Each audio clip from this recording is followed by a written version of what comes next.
Do you know why the Apostle John was thrown into a cauldron of boiling oil, yet did not die?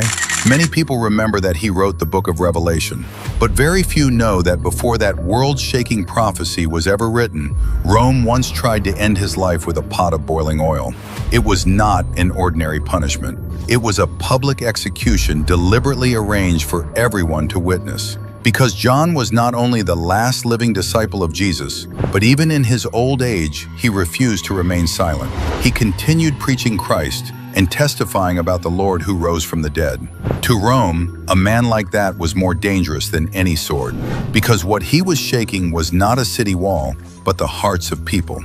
So the king decided to send a message to the entire city in the most brutal way possible. Anyone who follows Jesus will end in destruction. The fire was stoked higher, the oil was heated until it boiled. Inside the massive cauldron, the oil churned and burst like molten lava. The crowd grew larger and larger. Everyone was waiting for one moment, waiting to see the elderly disciple swallowed by the scorching oil, waiting to hear his screams tear through the air, waiting for Rome to crush this spreading faith with a single bloody spectacle. But when John was finally thrown into the boiling oil, what happened next was nothing like they expected.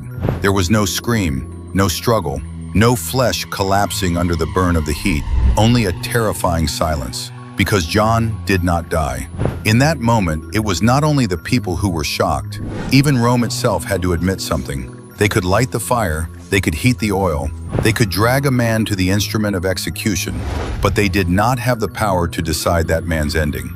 As long as God had not finished John's mission, not even the hottest fire could consume him. In the end, Rome could not kill him, so they exiled him to the island of Patmos. But what they thought was exile, God turned into the doorway of revelation. And it was on that lonely island that John wrote the book of Revelation.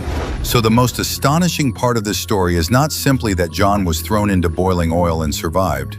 It is that it suddenly reveals something deeper. The thing that truly decides a person's ending is never the hottest fire in front of them. It is whether their life still carries a purpose that has not yet been finished. If you are also walking through a fire that no one else can see, if you are gritting your teeth through the hardest season of your life, type Amen in the comments and share this video with someone who might be close to losing hope, because the fire in front of you may be real, but God's protection is even more real.